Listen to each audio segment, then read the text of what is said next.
కొత్త విషయాలను కనుగొనడానికి ఉపయోగపడే ఆలోచన ఏది? కొత్త విషయాలను కనుగొనడానికి ఉపయోగపడే ఆలోచన ఏది? ఆప్షన్ 3 నిర్దేశిత ఆలోచన అండి. సరైన సమాధానం ఆప్షన్ 3 నిర్దేశిత ఆలోచన రైట్ ఆన్సర్. తర్వాత ప్రశ్న, క్రింది వాటిలో రూబిన్ అనే మనోవిజ్ఞాన శాస్త్రవేత్త మొట్టమొదట ఈ ప్రత్యక్ష వ్యవస్థాపక నియమాన్ని వివరించాడు?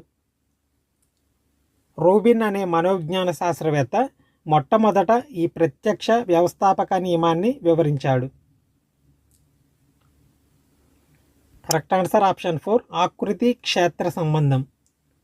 సరైన సమాధానం ఆప్షన్ 4 ఆకృతి క్షేత్ర సంబంధం. తర్వాత ప్రశ్న, నైతిక వికాస సిద్ధాంతాన్ని రూపొందించిన వారు ఎవరు? నైతిక వికాస సిద్ధాంతాన్ని రూపొందించిన వారు ఎవరు?